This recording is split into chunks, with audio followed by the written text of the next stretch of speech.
Herzlich willkommen hier im neuen Jahr. Ich hoffe, ihr habt alle schöne Festtage gehabt und das Jahr einmal zum ein bisschen ein anderes Video, wie ihr es natürlich schon im Titel gelesen habt, meine 10 Lieblingsspiele von der NES aus meiner Kindheit. Was heißt das jetzt für das Video und wieso?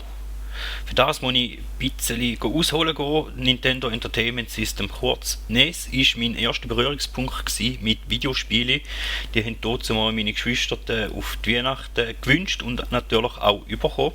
Darum habe ich gedacht, ich gehe in meinen Erinnerungen ein bisschen zurück und probiere mich mal zu erinnern, welche Spiele das am meisten daheim auf dieser Konsole gelaufen sind.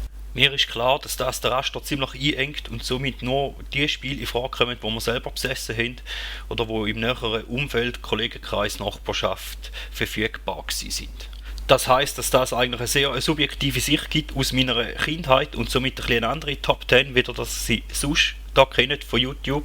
Somit würde ich meinen, habe ich alles gesagt zu den Rahmenbedingungen und alle sollten daraus kommen, um was es in dem Video geht. Darum sollten wir am besten einfach mal anfangen und das wäre, wer hätte gedacht, Nummer 10. Tiger Heli. Das war eines von diesen Spielen, die wir selber besessen haben. Und was soll ich groß dazu sagen? Gib mir einen kleinen Buben einen Controller in die Hand, der noch einen Helikopter steuern und alles kaputt bomben und er wird Spass haben. Sicher nicht gerade unbedingt geeignet für so ein kleines Kind, wie ich es dort zumal war, aber ich habe es doch ziemlich oft mit einem Kollegen zusammen gespielt, weil es hat einen Zwei-Spieler-Modus gehabt. Da möchte ich aber sagen, eigentlich in meinen Augen ist das ein Pseudo-Zwei-Spieler-Modus, weil man hat nacheinander gespielt und eigentlich hat jeder seinen eigenen Progress gehabt, also seinen eigenen Spielstand, seinen eigenen Fortschritt, und wenn der eine gestorben ist oder der andere weitergekommen ist, ist der eigentlich für den anderen komplett irrelevant gewesen.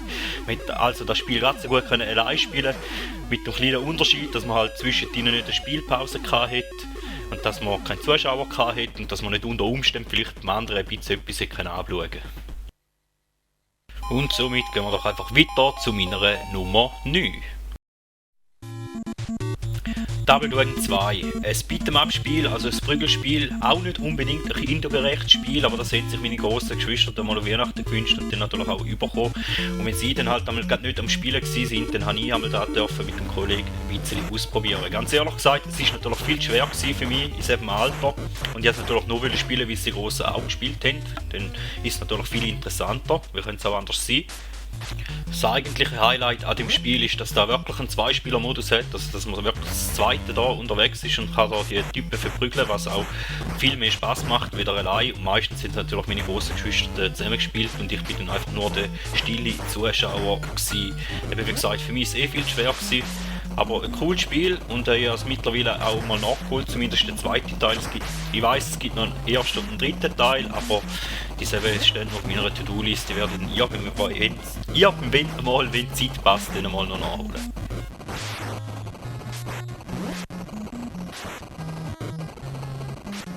Nummer 8. Snow Bros, ein Plattformer, wo man auch zu zweit können spielen, so in der Richtung von Ice Climbers oder Bubble Bobble, wo es einfach verschiedene Stages hat und dann aber auch noch Bosskämpfe drin. Da habe ich eine starke Erinnerung daran, dass wir das Spiel selber nicht besessen haben, aber eine Familie in der Nachbarschaft, und dass ich dort einmal selbstständig vorbei bin, Leute fragen, wie das Spiel austauschen können, natürlich gegen anders, wenn es gerade eins wollen spielen. Finde ich persönlich eigentlich noch ganz eine schöne Erinnerung, dass man bei den Nachbarn noch vorbei ist, Leute, weil in der heutigen Zeit, oder die heutige Jugend wahrscheinlich noch nicht mehr so wird erleben. Das sieht man ja an den ganzen rückgehenden Verkaufszahlen von den physischen Spielen. Das meiste wird ja heute wirklich nur noch digital gekauft, also abgeladen. Was ich persönlich ein bisschen schade finde. Und wie gesagt, eigentlich wäre es ein Zwei-Player-Game, aber ich habe in dem Moment, wo ich die Aufnahmen gemacht habe, nicht einen zweiten Spieler zur Hand gehabt. Darum müsst ihr euch da halt mit Singleplayer-Aufnahmen begnügen.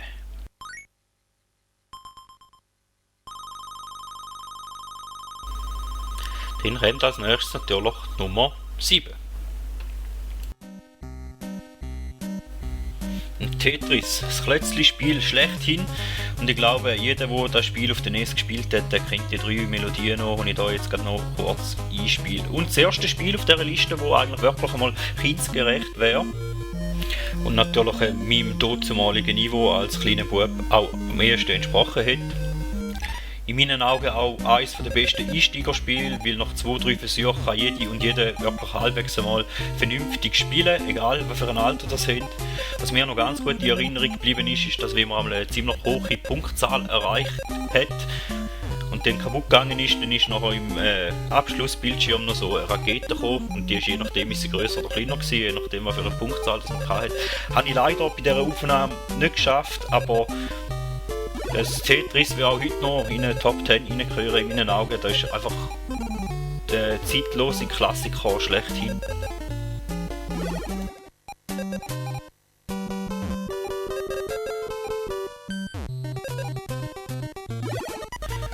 Mini Nummer 6. Ein Strategiespiel Nord-Süd handelt eigentlich vom dunklen Kapitel in der amerikanischen Geschichte. Das habe ich als Kind dazu mal natürlich nicht gewusst. Mittlerweile weiß ich natürlich, um was es in dem Spiel eigentlich geht. Aber ich will ja da eigentlich über Spiele aus meiner Kindheit reden und darum machen wir das jetzt auch. Nord-Süd zu meiner Kindheit, ein super Strategiespiel mit Echtzeit-Kampfrunden, wo man mit 6 Fußsoldaten, 3 Ritter und einer Kanone gegen den Mitspieler antreten ist. Natürlich, wenn man das zweite gespielt hat, gleichzeitig und sonst halt gegen einen Computergegner. Auch ein Spiel, das wir nicht selber besessen haben und ich aber sehr oft bei den Nachbarn auslehnen. Neben den Echtzeitkämpfen hat es noch so Jump-and-Run-Elemente oder Passagen nicht rein gehabt, zum Beispiel wenn man vom Gegner vorerobern. Zudem hat es auch noch Bahnlinien gehabt, die einmal Nachschub gebracht hat und wenn man dort den Männchen platziert hat und dann der Zug kam, dann hat man auch noch den Zug überfallen. Zudem hat es auch auf der Oberwelt immer wieder irgendwelche Aktionen gegeben, die das Ganze ein bisschen aufgefrischt haben. Dann ist irgendwo mal ein Schiff gekommen und hat eine Einheit geschenkt. Oder der Indianer hat den Bieli rumgeschossen und dann ist irgendwo eine Einheit gestorben. Also ganz viele Elemente, die eine Spielrunde sehr abwechslungsreich können gestalten. Und dann wären wir ja schon in der Hälfte angekommen, Platz Nummer 5. Excitebike habe ich euch schon mal vorgestellt in einer Runde Gelegenheit spielen. Ist ein Rennspiel, wo man seine eigenen Strecken bauen konnte mit so einem Streckeneditor. Aus heutiger Sicht natürlich ziemlich limitiert, aber ich weiss, dass ich in meiner Kindheit mehr Zeit mit Strecken bauen verbracht habe, als mit Strecken fahren. Darum ist das für mich ein verdienter Platz 5, auch wenn es nur ein Singleplayer-Spiel ist. Und weil ich schon mal ein Video hatte dazu, möchte ich eigentlich gar nicht mehr viel mehr sagen. Darum würde ich sagen, gehen wir am besten einfach weiter mit dem Platz Nummer 4. Nur knapp am Podest vorbei, Nintendo World Cup.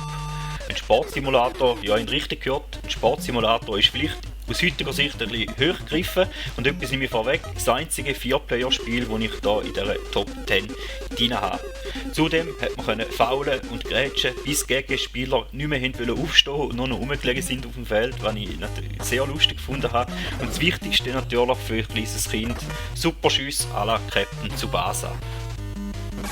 Eines der besten 4-Player-Spiele auf der NES, auch aus heutiger Sicht und auch aus Kindersicht, weil ich aus Kindersicht ja gar kein anderes kennt und auch die Schlussfrequenz da, wie die Spieler abzottelt, das ist einfach noch cool gemacht.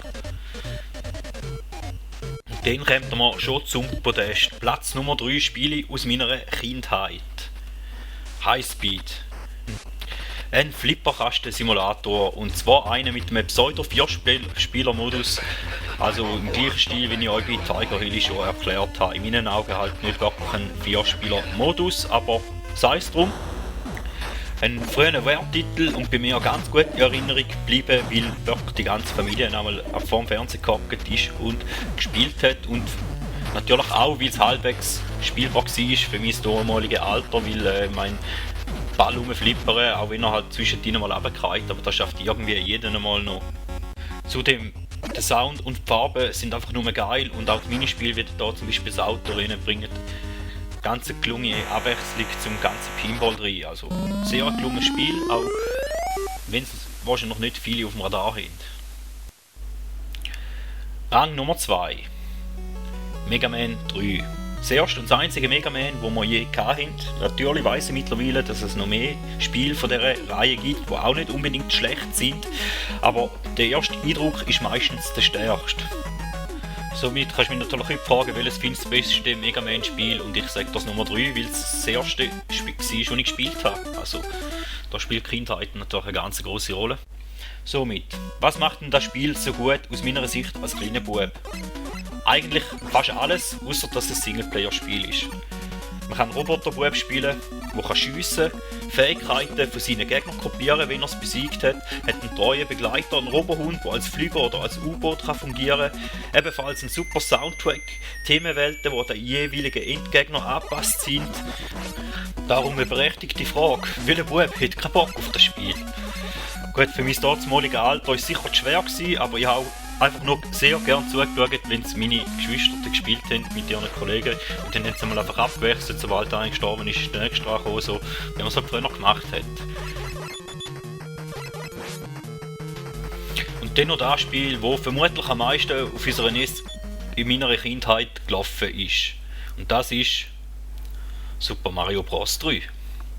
Auch ein super Spiel und verdient auf Platz 1 aus 2 Gründen, die ich auch nachher nennen werde, weil ich eigentlich über Mega Man 3 fast das gleiche sagen wie über Super Mario Bros. Aber es gibt 2 Punkte, warum bei mir in dieser Liste Super Mario vor Mega Man 3 gekommen ist und die möchte ich euch jetzt eigentlich erläutern. Der erste Punkt, es ist ganz sicher spielbarer für einen kleinen Bub. Und der zweite, es hat mehr Spielermodus. Jetzt kommen aber sicher andere hinführen und sagen, oh, aber da ist doch auch noch so ein Pseudo-2-Spieler-Modus, genau wie du es beim Tiger Heli gesagt hast.